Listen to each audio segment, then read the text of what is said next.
This is ancient Rome and this is modern New York. And this is what happens when you drop a Roman citizen from 100 AD into Times Square. In 100 AD, Romans had running water, concrete roads, and a functioning government.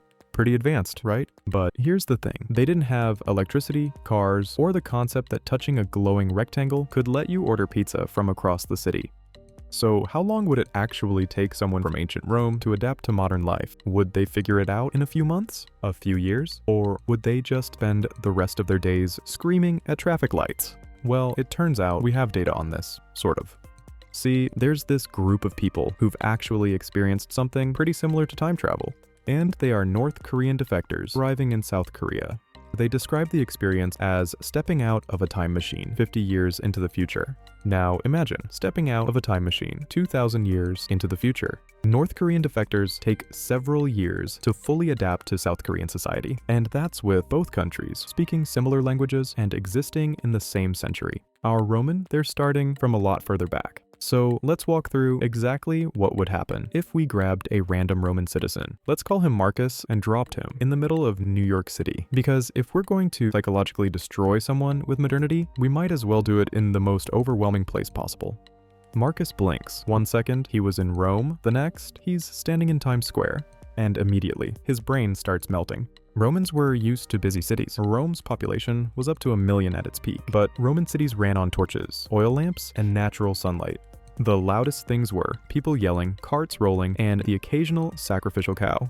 In modern New York City, artificial lights are everywhere. Giant screens flashing images of things Marcus has never seen before. The air smells like nothing he's ever smelled before, which is saying something because Roman streets smelled like a combination of garbage, urine, and more urine. Marcus's first instinct? Hide, which is actually pretty reasonable when you think about it. From his perspective, he's either died and gone to some weird afterlife, or he's having the world's most vivid fever dream. Either way, finding a corner and having an existential crisis seems like the smart move. But eventually, Marcus gets hungry. In ancient Rome, if you wanted food, you went to an open market. You saw the food right there. You talked to the seller, you negotiated a price. Simple. But the problem is, Marcus can't access any of it. He sees what looks like a food place, a McDonald's, let's say, but he can't read the signs. He doesn't know what drive-through means, mostly because he doesn't know what driving means. He walks up to the counter and tries to order using gestures. The cashier stares at him. Marcus is wearing a toga. He smells like he hasn't discovered modern soap, which is accurate because he hasn't. He's trying to communicate through mime. Eventually, Marcus pulls out his money. Roman coins, silver denarii with the emperor's face on them. The cashier refuses, obviously. And that's when Marcus realizes his money is worthless. In ancient Rome, he could easily buy a lot of food with these coins. Here, they're just ancient artifacts that belong in a museum. Without modern money, survival stops instantly. Marcus can see food through glass windows. He can smell it, but he can't get it. Which brings us to problem number 3. Marcus needs to move around the city. And modern cities are designed to kill people who don't understand traffic laws.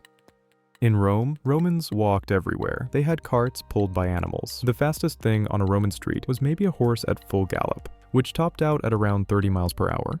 Modern New York has cars going 40, 50, or even 60 miles per hour. Marcus has never seen anything move that fast in his life, unless you count that one time he saw a chariot race and someone died. He tries to cross the street and gets terrified. Marcus freezes in the middle of the road because, from his perspective, he's being charged by metal beasts that weigh 2 tons and move faster than anything in nature.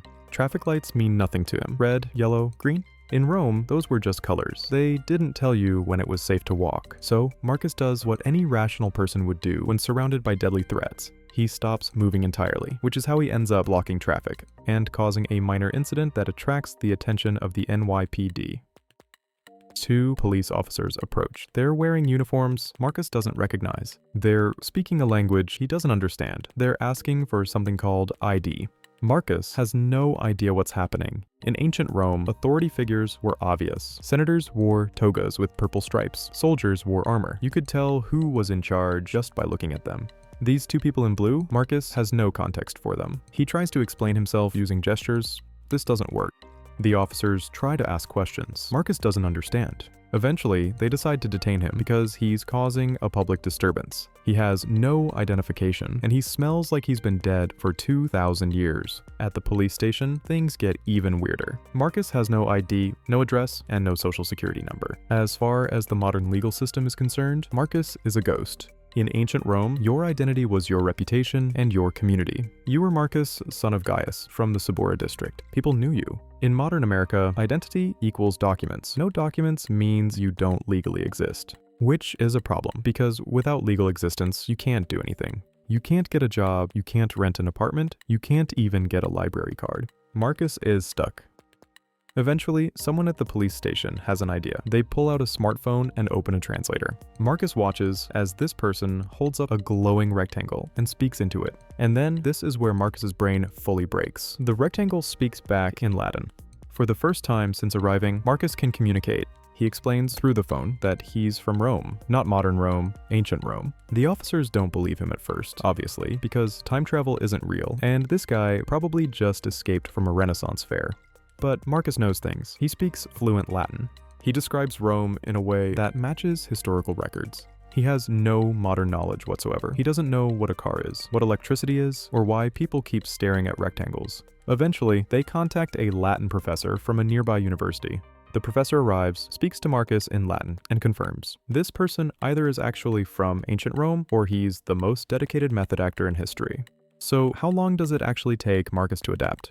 In the first week, as we've seen, Marcus is totally confused. Marcus is given shelter, basic supplies, and a translator. He spends most of his time overwhelmed by lights, sounds, and the fact that everyone is walking around with tiny glowing screens. He thinks smartphones are some kind of powerful magic object, which, to be fair, is pretty accurate. In the first 3 months, he gets basic language training. Marcus starts learning English. It's hard. English doesn't follow Latin grammar rules, and modern slang makes no sense to him. Why do people say cool when they mean good? What does ghosting mean? Why is everyone always vibing?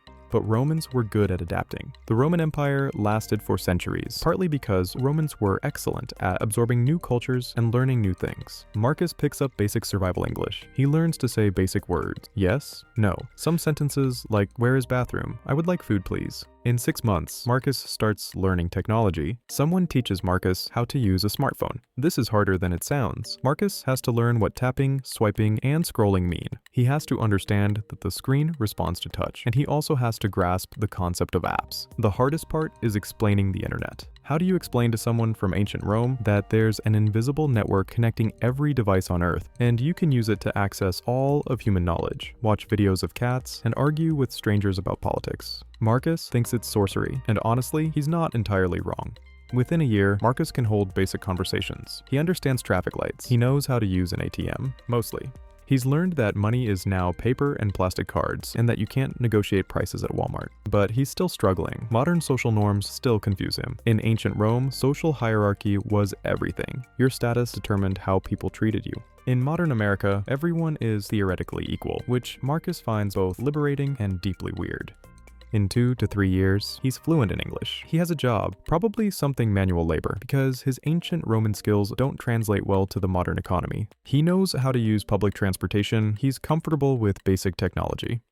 The pace of modern life is exhausting. Romans had sundials and water clocks. They had schedules. Courts opened at the 3rd hour. Lunch was at midday, but their time was different from ours. Roman hours changed in length with the seasons. A winter hour was about 45 minutes, a summer hour was 75 minutes. Modern life requires precision to the second. Be at work at 9 a.m. sharp. Meetings start exactly on time. If you're late, there are consequences. Marcus finds this incredibly stressful. In 5 to 6 years, Marcus is fluent. He's comfortable with technology. He understands modern culture. He has friends. He's independent. But here's the thing. Some parts of Marcus will probably never fully adapt. He misses his old life. He misses the simplicity. He misses knowing his place in the world. In ancient Rome, Marcus knew who he was. He knew his role. Modern life gives you freedom, but it also gives you constant choice, and constant choice is exhausting. Also, Marcus will always think modern bathrooms are weirdly private. In ancient Rome, public bathrooms were social spaces. You'd sit on a long bench with holes in it next to other people and have conversations while you did your business. Modern bathrooms have individual stalls, which Marcus finds isolating, but overall, Marcus adapts. So, in short, it'll take a long time for him to adapt and properly live like us, but in some aspects, maybe never. The biggest barriers aren't technology or even language, they're cultural. Marcus grew up in a world where slavery was normal, where social hierarchy was everything, where women had almost no rights. Modern values would challenge everything he believes, but humans are adaptable, especially Romans. If anyone from the ancient world could handle being dropped into Times Square, it'd probably be a Roman. They built roads we still use 2,000 years later. They invented concrete so good we couldn't replicate it for centuries. Give them a few years and a smartphone tutorial, and they'd probably figure it out.